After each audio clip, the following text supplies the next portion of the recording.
Today on The Big Questions, did man create God? Good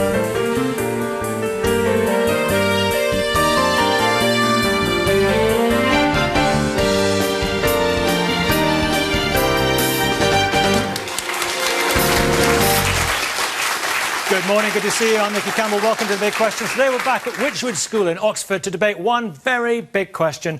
Did man create God? Welcome everyone to The Big Questions.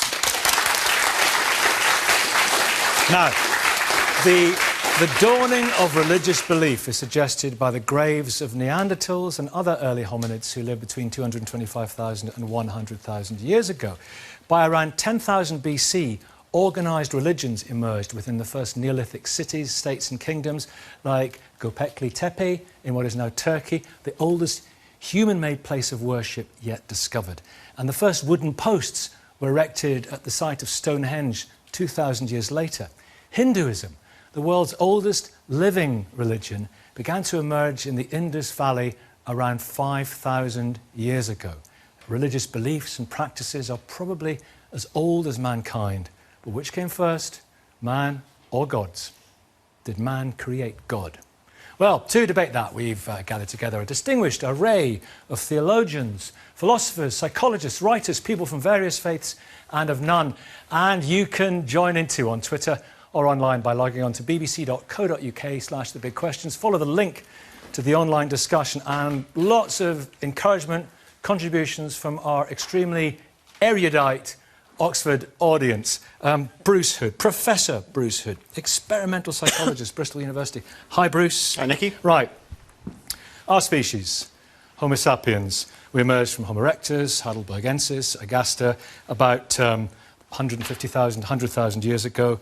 Our brains grew gradually, and they got to the point that they are at today. Why did we start to need to believe? Well, we're a social animal, and social groups coalesce around belief systems. And it's a very powerful mechanism to identify who's the member of your group, especially if you have to take their beliefs on trust in the absence of evidence. But of course, our brains have evolved to try and make sense of the world, to try and predict it. And an unpredictable world is pretty frightening. So if you don't know what's going to happen with the crops or the migration of animals, you might try and engage in some activities to try and control that. That's just in our nature to do this. So I can see the origins of rituals as serving a purpose to try and explain the world around you, but also as a mechanism to kind of coalesce social groups. What about dealing with mortality, understanding mortality and finding solace for those we've lost? Was that an important factor, do you think? Absolutely. I think the fact that there were ritual practices in graves must have been some sense of the afterlife. I think most of us still have this urge and need to know what's going to happen to us, so that's never really going to go away. And of course, if someone provides a very good story about what happens, then that's easily understood and accepted. And we can understand that need, yeah, very much, as we know if we've lost loved ones.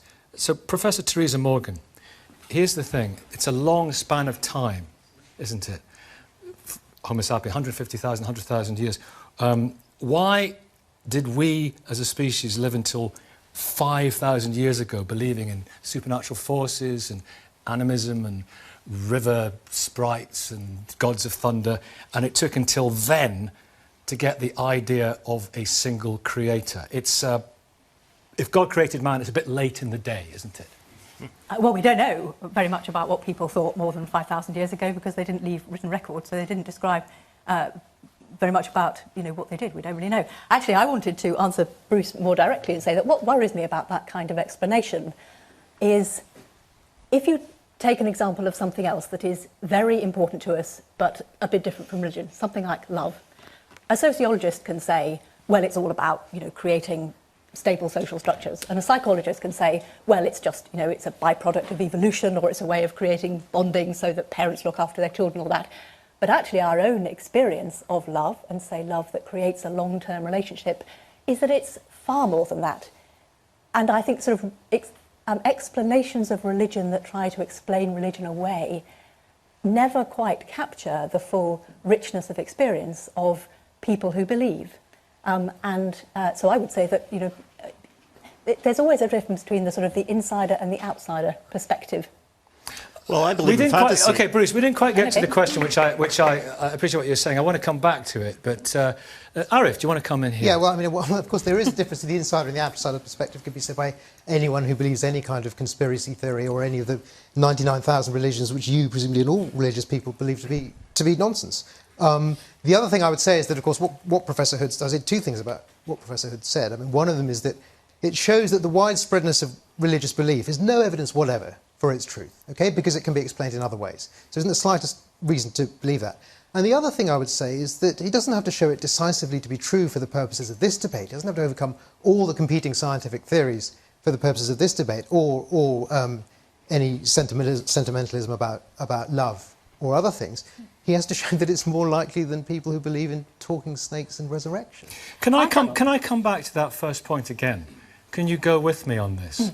There's lots of evidence of goddesses before, and many gods, and animism, and people worshipping animal gods, but there is very little evidence going back tens of thousands of years of worship of monotheistic faith. Can you just address this? Say I'm right. Why would a rare occasion, why would the idea of this single divine entity come so late to mankind? Well, I still think you don't know, actually, whether it did or not. Go with me. However, Go with me. Just pretend. Leaving that aside. Why would that happen? I think you might say in a lot of religious traditions that there is a tendency for a sense of multiple divinities to coalesce over time into a sense of a single divinity. And I think it happens for different reasons. One is that a sort of Bruce-type explanation might be that single divinities are more powerful, more complex, and therefore more satisfying, more psychologically satisfying. Another reason is that cultures collide and get into wars with one another, and as it were, you decide that your god is, first of all, the strongest among all the local gods. That, you know, there is a little bit of early evidence in the Hebrew Bible, for instance, for believers in the God of Israel, thinking of him as the strongest of local gods. I'm going further back than that, but you're saying it's a kind of logical conclusion. Over time. Yeah, over time it develops into the sense that there is actually only one real God. Francesca. That seems to be quite a common process. Surely also there's the fact is that monotheist gods do something wonderful, which other gods don't do. They're wonderful for empires. Yeah, they're wonderful for bringing a whole lot of heterogeneous one people flag, together. one god, you go for one nation, god, and then you all agree with each other. This is my guy, and that's for empires. That's crucial thing to be. Let me take it back. We're navigating some fascinating terrain here. Why not? I mean, going back, is there evidence of monotheism going back 40, 50, 60,000 years? No, but there's evidence of very much smaller groups of deities. The question about love I thought was really interesting because, of course, love is exactly the same as a social explanation for belief or religious practice. Love is exactly the same. We begin to believe, we begin to develop and construct the notion of a deity, something beyond us, because of our continuing social bonds with the people that have gone, with the dead people, our ancestors. And these gods basically become more and more powerful, but it's purely because of love. We are unable to let go or sever bonds, even those of us that think that's love is still, it's one of the greatest social, it's not just a social tool, we are social beings, and it's what keeps us all together. I agree. Elaine Storkey, theologian and author, you know, we are social beings, it keeps us together, social cohesion, and also the creation of myths and telling stories to each other around the fire, the remembrance of those who are gone. You can understand the logic from this side of the argument about that. But if we were created in the image of God, and I know you believe that, what about, I mean, there's evidence of ritualistic behaviour by Neanderthals. Were they, for example, created in the image of God? Huh. There are so many things all packed into together. Well, take the last question first. The last question of a rather rambling question. Yeah, Neanderthals, would they have been created in the image of God? If they were human beings, yes. Well, they were a species of human beings. Yes, well, I mean, in a sense, does it matter whether they were or not? So that's the first question. I'm agnostic on Neanderthals, completely agnostic. What does that mean? It means that I believe that they were there at some point in human evolution. Yeah. Same time as us. Whether they were human in the same way that we are, and therefore, in a sense, whether they had the same relationship with God that human life has is for me questionable, and therefore I'm agnostic on it. I'm not. Well, it's interesting, but there are 4 or 5 species of human on the planet at the same time about 50,000 years ago. Right, yes. But we are the survivors. Bruce. The point of information is that they're still here. Genetically, we contain DNA from Neanderthals. Unless It never went away. Unless you're from Africa. That's the interesting point, yes. Yeah. I'd say monotheism predates polytheism. Basically, if you took all the scriptures of all writing of the world and everything, removed it, 5,000 years in the future, people would say, well, Islam and Judaism didn't believe in any god because we can't find any statues of the gods of Judaism and Islam. You can. And so on, right? What's your evidence? Well, no, not of Islam and Judaism. No, I would beg to differ. No, you and of course, if you Very look large at all world religions, polytheistic ones, the Mayans and the Egyptians and so on, they always have a head god, a creator god. In some cases, not even represented with an image. What I would say is that polytheism is a degeneration of monotheism, and I think all that the research has shown by some of the researchers down there has shown that humans have a tendency to believe in superstition and anthropomorphize the natural world. Yes. But it doesn't mean the natural world doesn't exist just because humans anthropomorphize. Okay. The sun exists, even though people used to think it was a man or a woman, or that the sky was made of a woman, which was the Egyptian belief. But it doesn't mean that the sky doesn't exist and the sun doesn't exist. It means that humans have incorrectly anthropomorphized the natural world, and they've also incorrectly anthropomorphized God. But people come to the conclusion of God because God is the rational conclusion based on the problem of Abdullah, causality. When you said that polytheism was a degeneration from monotheism. Yeah. I don't remember, there was a comedian once called Frankie Howard used to go, oh, you just did that, Tim. I did just do that, yes. And, yeah, I thought when you said there's a comedian who used to, and then you pointed at me, I thought I was going to be the comedian. You can do a turn if you like. Yeah, no, I think, I mean, firstly, there's absolutely no evidence that monotheism predates polytheism. And we need to talk in terms of evidence, don't we? I mean, we've got to be responsible and rational about this. We need evidence, OK? The oldest evidence that we have for religious practice is polytheistic, OK? The other thing I'd say is that we're folding an awful lot in here together. Religion is a modern category. I mean, it's been very well documented, lots of studies on this. Religion is a way of understanding the world that we impose on things. So all of these things that we're talking about here, say ritualized behavior by early Homo sapiens. And other hominids. And other hominids, civic cult in ancient Greece, modern Islam, Judeo-Christian monotheism and so forth. These are not necessarily the same categories of experience, but the one thing that we can tell is that all of these categories are socially responsive. They reflect the makeup of the society at that time. They do things that that society wants them to do. So you don't get Islam before Muhammad. You don't get sort of proto-forms of Judaism and Christianity before these religions emerge. They are historical constructs, and they emerge in that way for particular reasons. Okay, so the civic religions of classical Greece responded to a civic structure, which was basically everyone lived in a city, so you needed a religion unifying that city. Christianity and Islam emerged in very sort of complex situations, but they gained power as part of, as somebody said earlier, as part of a kind of imperial system. So they respond very well. These centralizing religions based around a single god who rules everything, they're very good allegories of empire. They do many other things as well. I'm not saying that's all they do, but they are socially responsive. And if you want one very good piece of evidence for the idea that religion is a social construct, think again about gender, okay? The fact that almost every society that we've had so far has been male-dominated. Almost every religion is male-dominated. That is because the two are responding to each other, religion and society. Right, Charley. I thought it all twinkle in your eye there. Yeah. I don't have any problem with that. As a religious leader, as a rabbi within a congregation who's dealing with real people who are scientists, doctors. What about the goddesses? Where are the goddesses? Yeah, I think we're re-putting them back in when we perceive God within our modern eyes. I don't think that there's a problem with the fact that revelation continues and that we're, as religious leaders or as people who are practicing religion within a modern world, that we can't have both, that we can't understand that the way that we perceive the world is through our own construct, because we are human. And so therefore the way that we perceive God and the way that we perceive religion is limited by the fact that we're human. And so I look at my text and obviously there are female voices missing. But here I am as a woman rabbi in a progressive movement, very much a rabbi than liberal Judaism, who practices her religion in a way that feels relevant and real to me. And that's because I have reconstructed my view of religion based on my own context. That doesn't mean that God doesn't exist, because I happen to be limited by my own human powers. OK, I want to stick with, because I know you've, Selina O'Grady, author of And Man Created God. Where are you coming from on this one? I would have to say that. Where are the goddesses? I mean, the point very articulately put by Tim there, that the mere, the manifestation of religion in its womanless form shows that it's created by men. Do you buy that? Yes, I do. I mean, but I think that the God that we create changes over time. So you get a Jewish God that's for a particular tribe who've lost their homeland, who says, I'm just going to protect you lot, and if you obey my rules, I'll give you promised land. You get the Roman gods, exactly, which is based on the client-patron relationship of Rome. So you get these huge big patrons. If you give them a lamb, with any luck, they'll cure your fertility problems or whatever.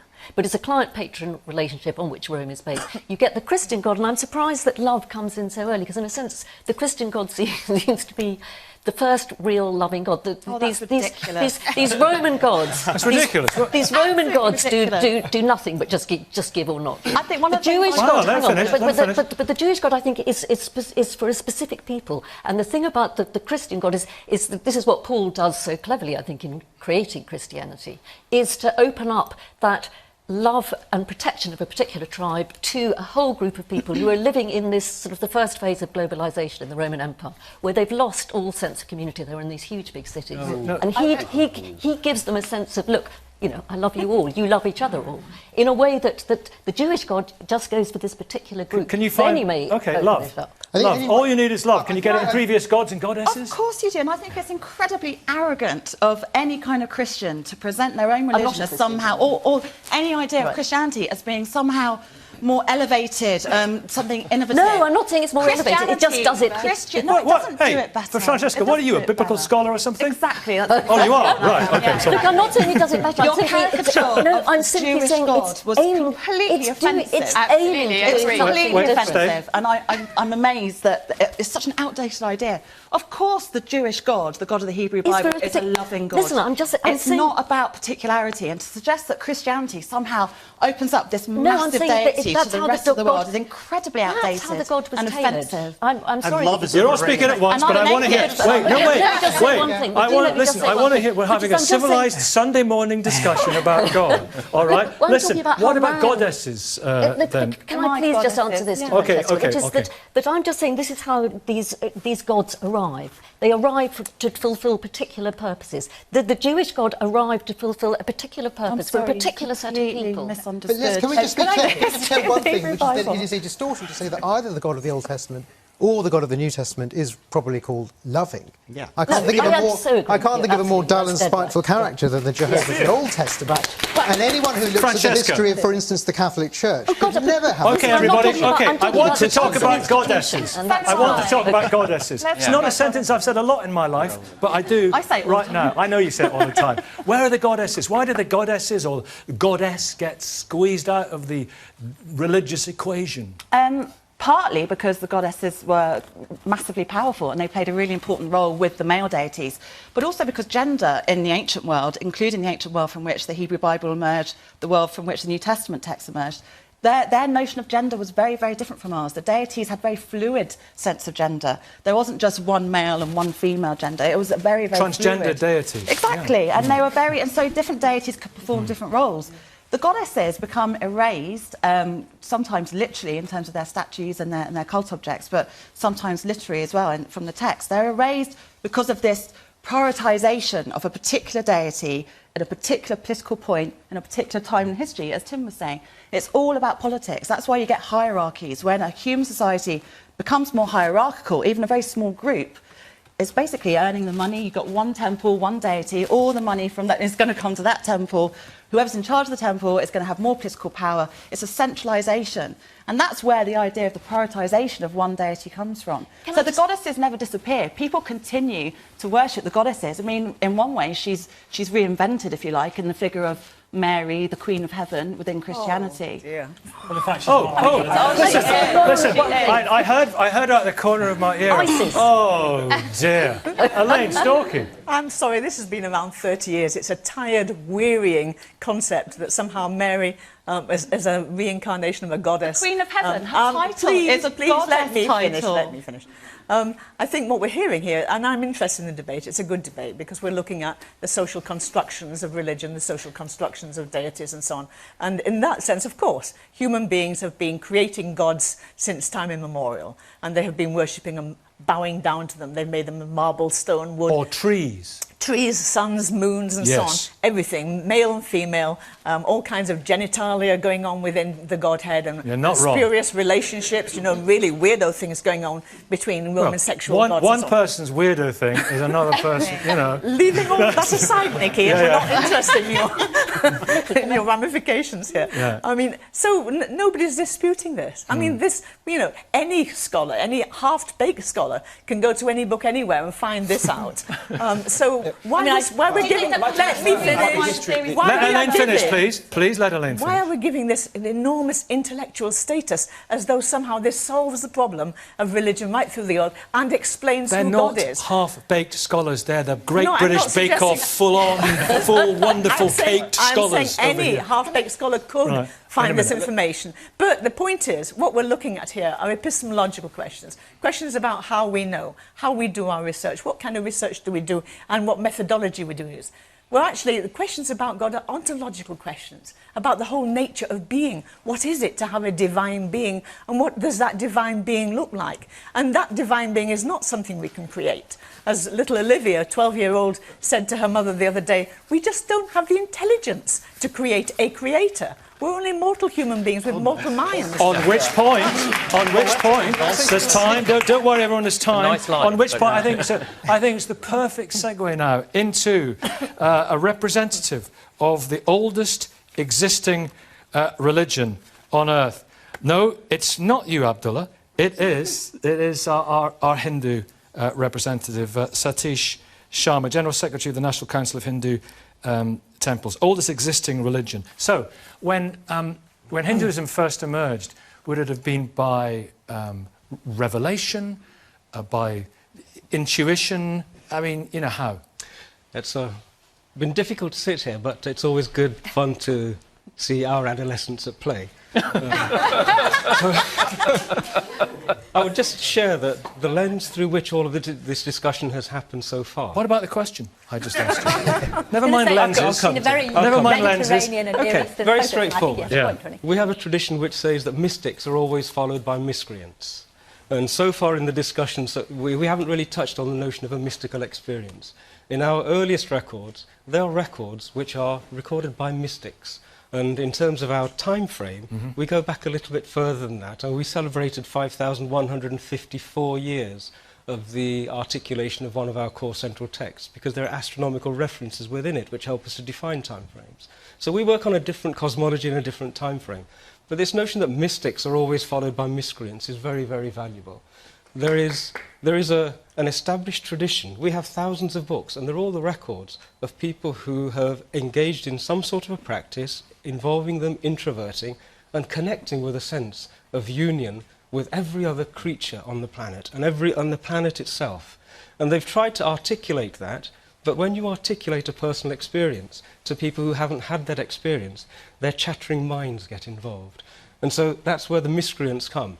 And there are always miscreants who are happy to leverage the adulation that mystics seem to get for political purposes.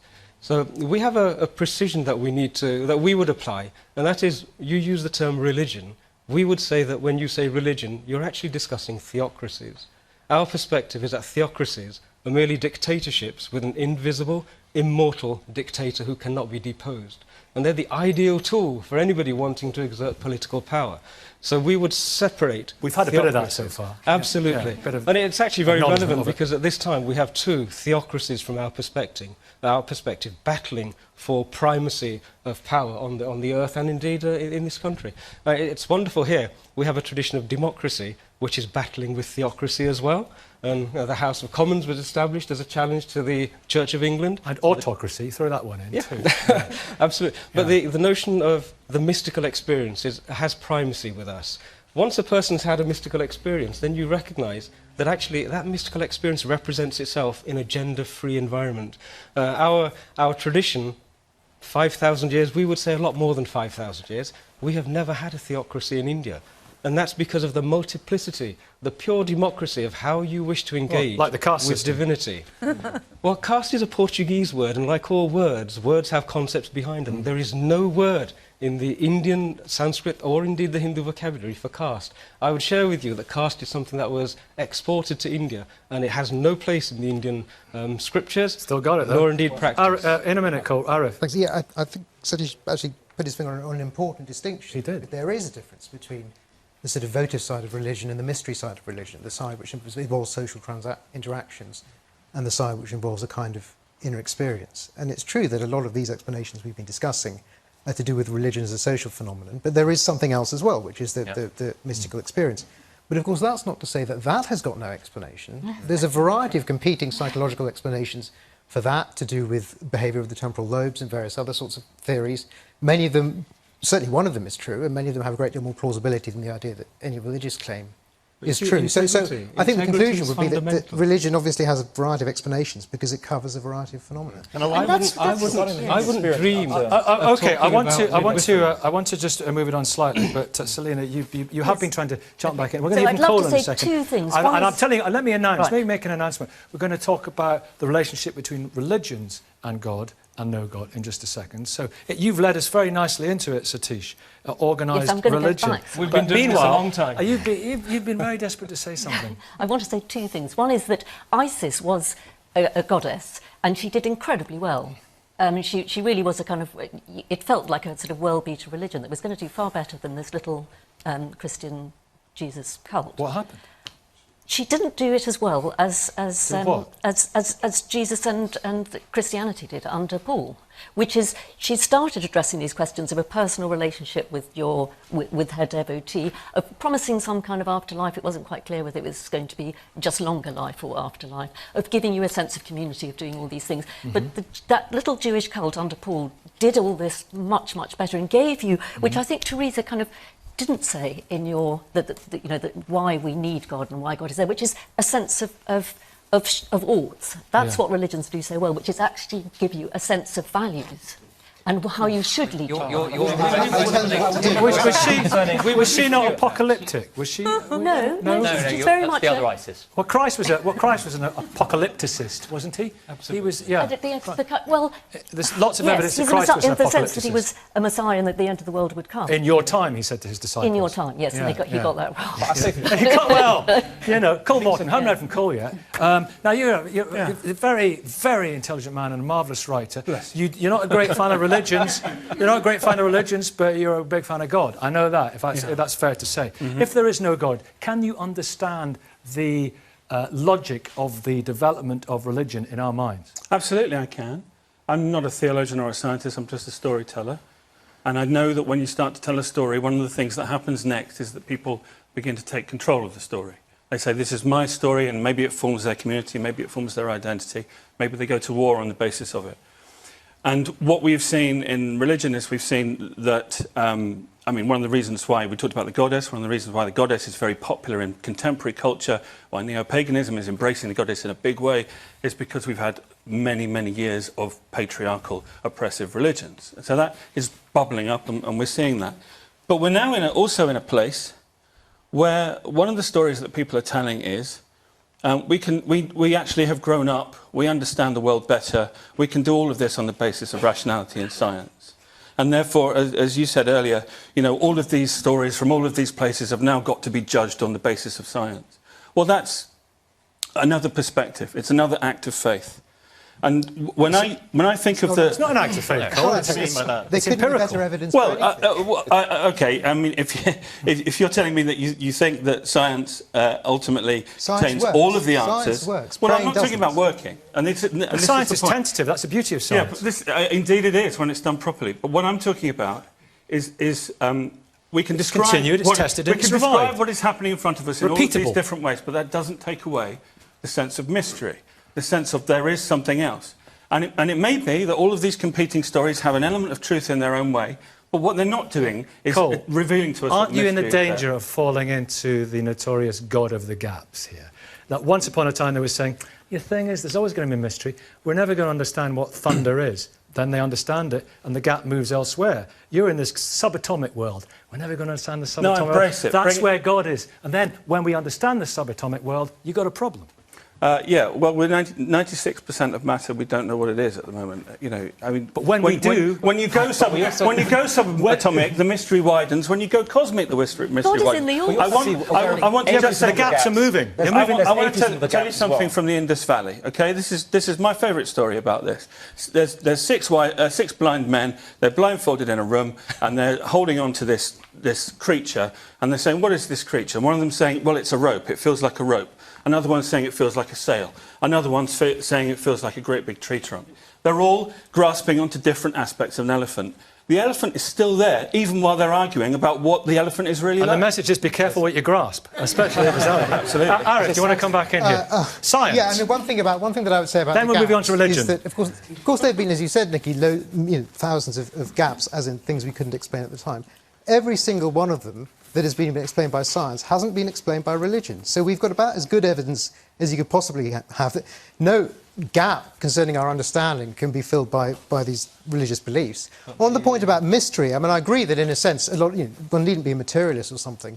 You can certainly think that there are other things in life, there are things that have value to people and so on, but people can have value for each other. People can care about things that matter, like music, the arts or science, one another, personal relationships, political activism. There are so many things in life that can matter to people and give life meaning that have got nothing to do. What you're doing is claiming nothing to do. You're doing the same as the religions are doing, and claiming this is my story and my story is true. Let's move. No, I want to move on to we can pick up actually monotheism and religions in general.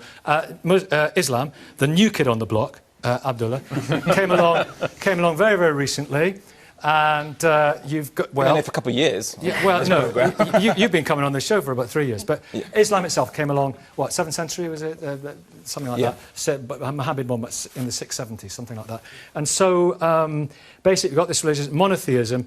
We've had mention of this already. It's a great means of political control and empire building, isn't it? And, the Islamic Empire, one flag, one empire, one nation, one people. It wasn't really an empire, but...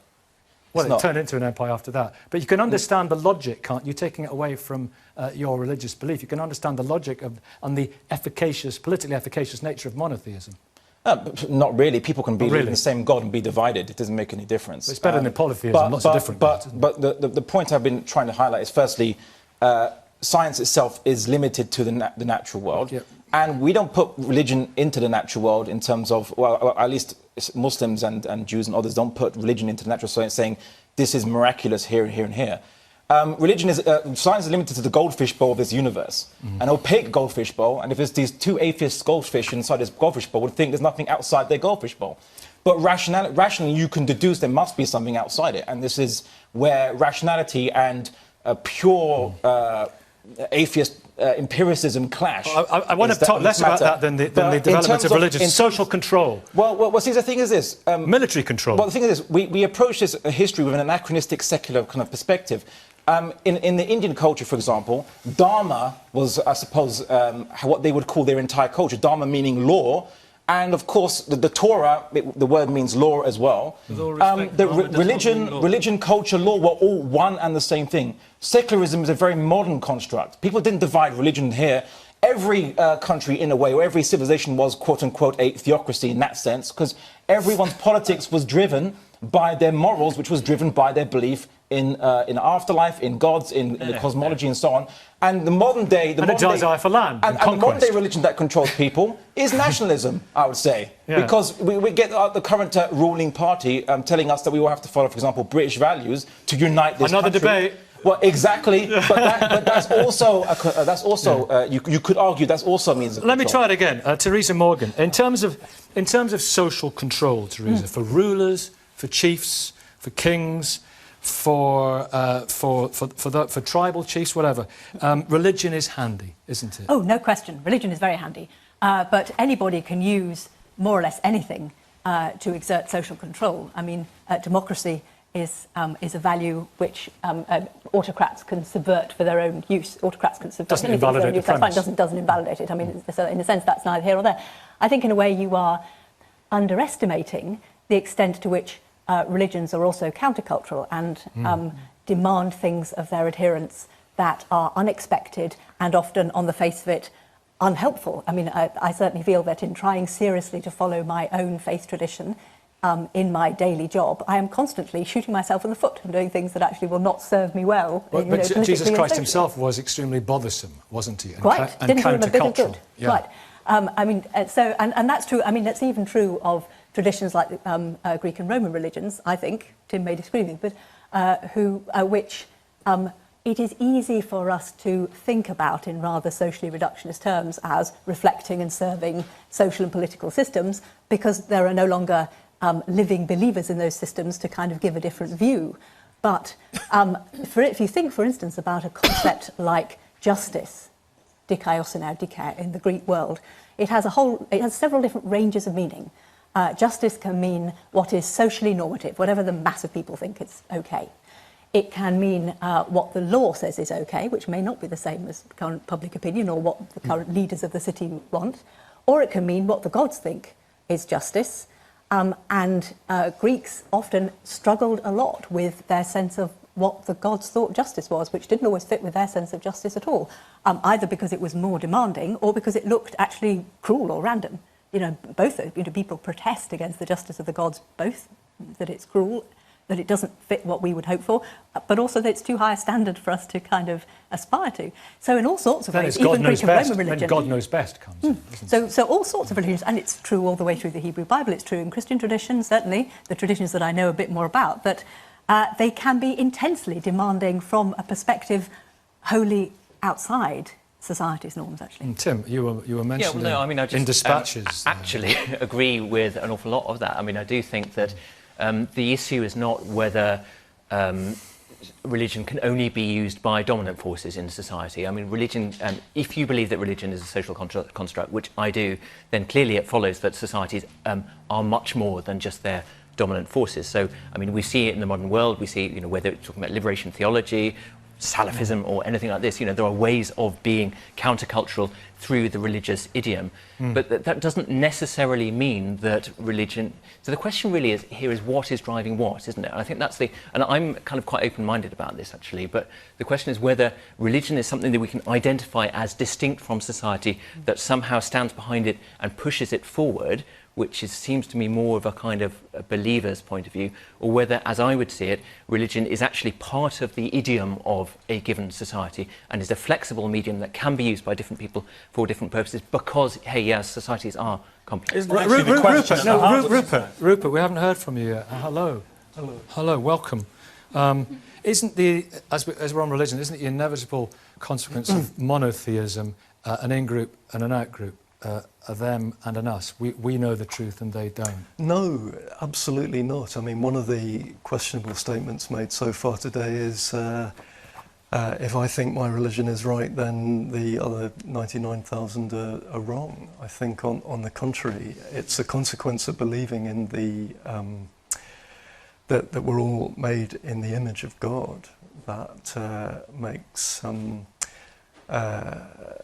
the core element of Christianity, what I take away from the story of the lost sheep, is that it's actually people who are outside. But we've had countless over the years, countless people of all faiths who have been strict adherents to the thought, not everybody of course, but of certain faiths, strict adherents to the thought that they are right, theirs is the only way, and everyone else is wrong. Yes, I'm not saying... Catholic Church is notorious for killing heretics.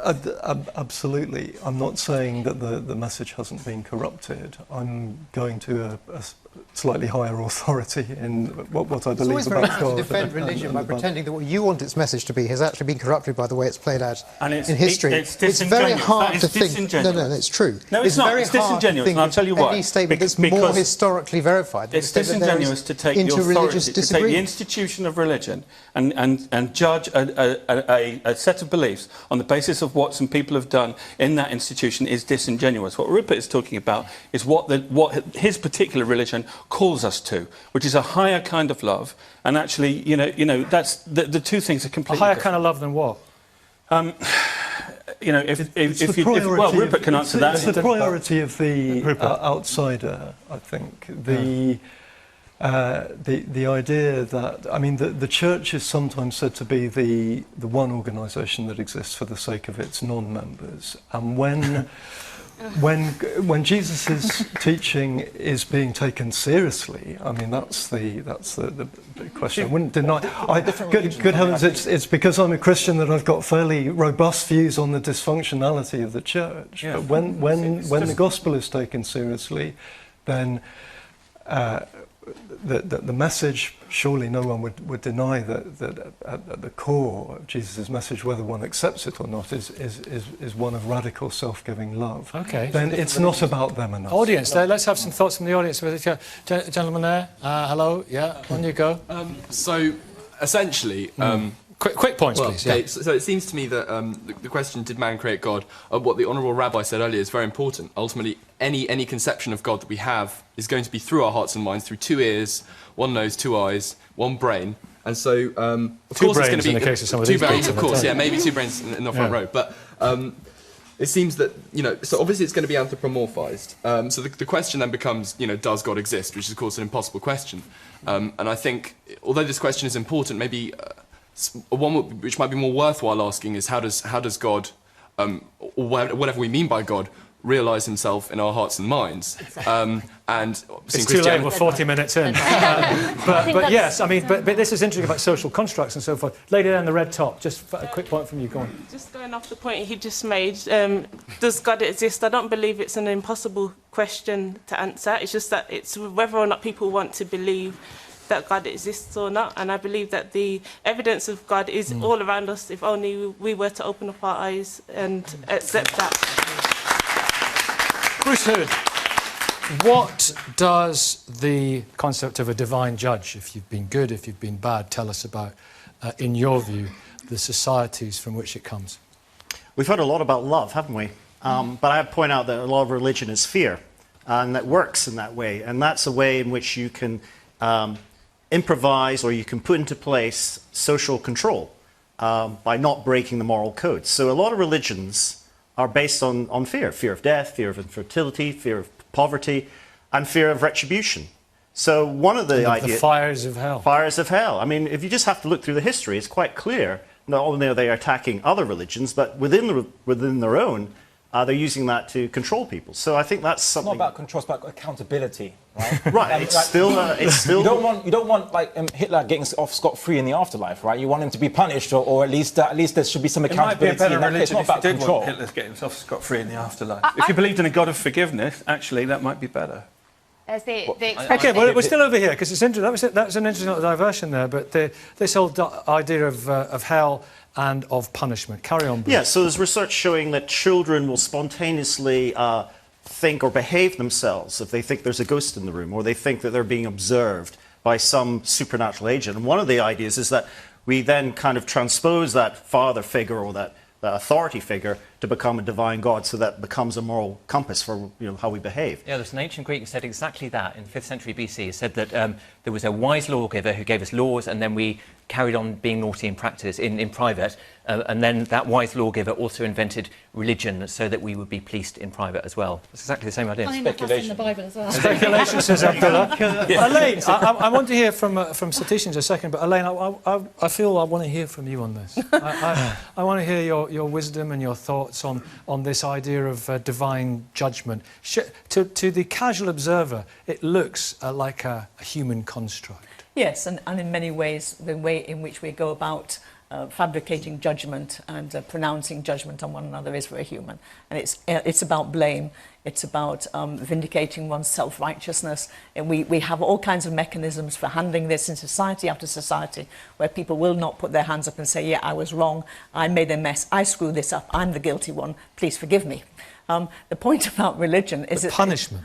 Yeah, but the punishment is almost irrelevant. It's the secondary issue. The big issue is not if you're being punished. The big issue is why do people do this? Why do people relate to each other in this kind of way? And what do they expect as a result of it?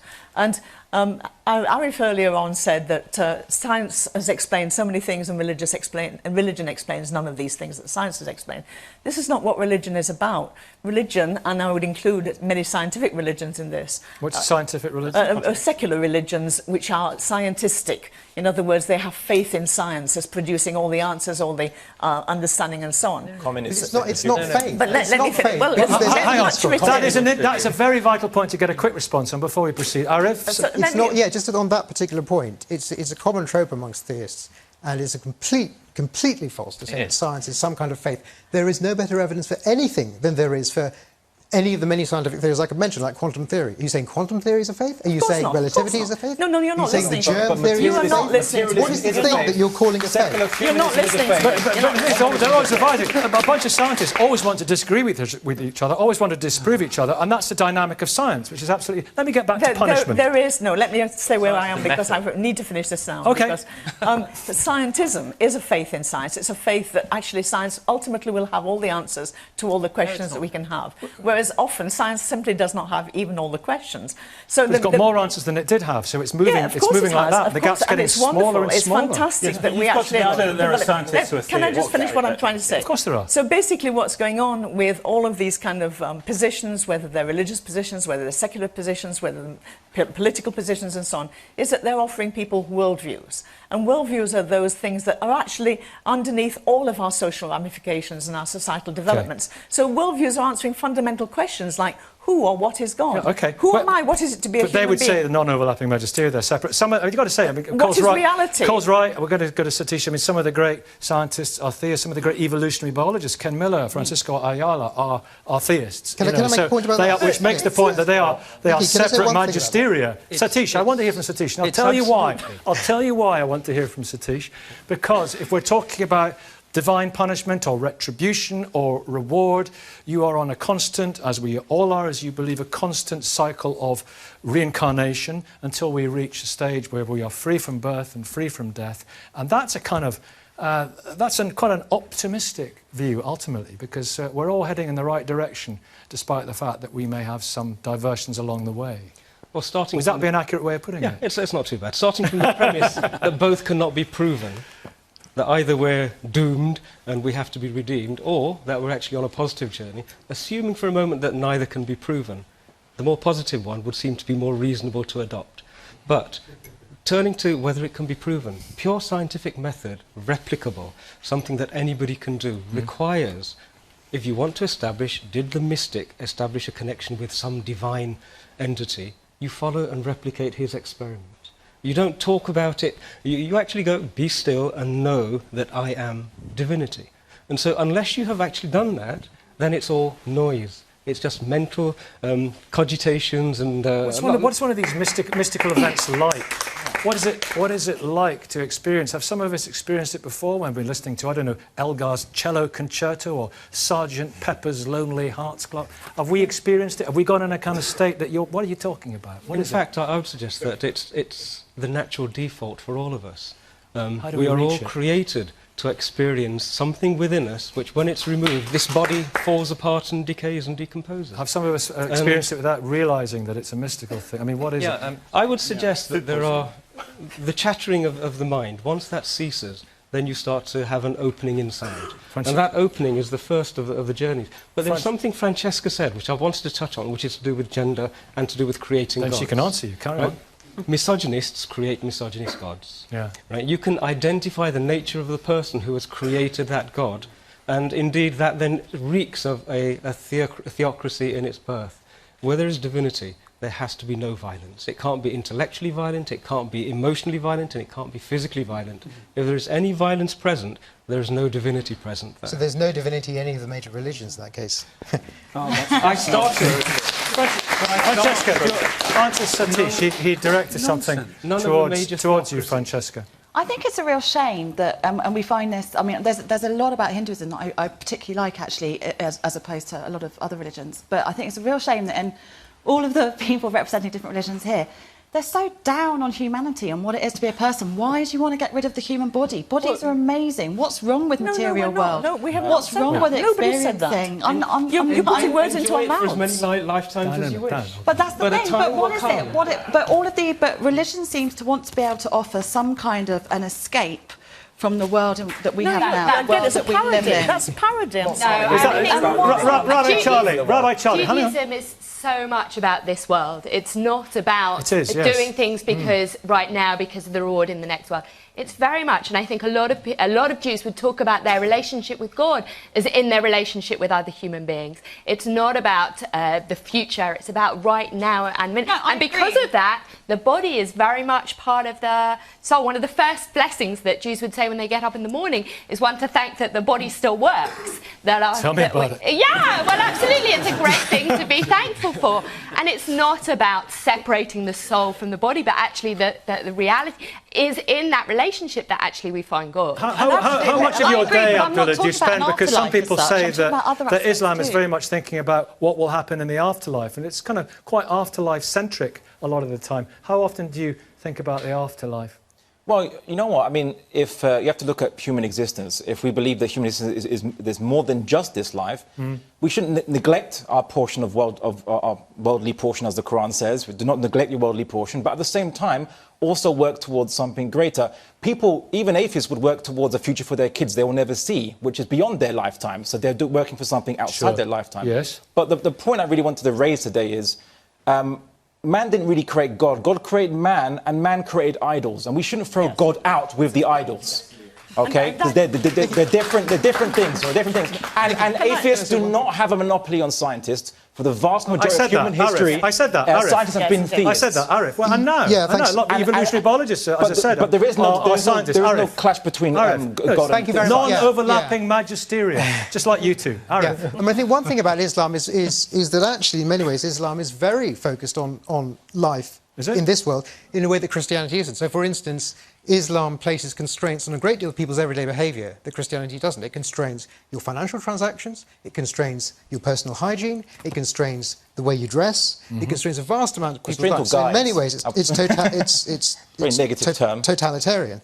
And the other thing I would say is that, of course, Islam is not the only one. These other religions do, but many religions have a very severe and deleterious effect on people's lives in this world. If you think all the people who are homosexual and the things they've suffered because of religion. All the people everyone's conscience is totalitarian. All the things that are going on in Raqqa everybody's conscience is totalitarian right now because of your religion. Everyone's conscious. That might be easy for you to say, but everyone's conscious. Everyone's conscience is a totalitarian. Everyone's conscience guides them throughout the entire day. What do you mean everyone's conscience is totalitarian? Yes, because... What does that mean? Well, totalitarian means if it encompasses every aspect of your life. So we would like to think that a person's conscience would guide them through every aspect of their life. What they do, how they treat people, helping people and so on.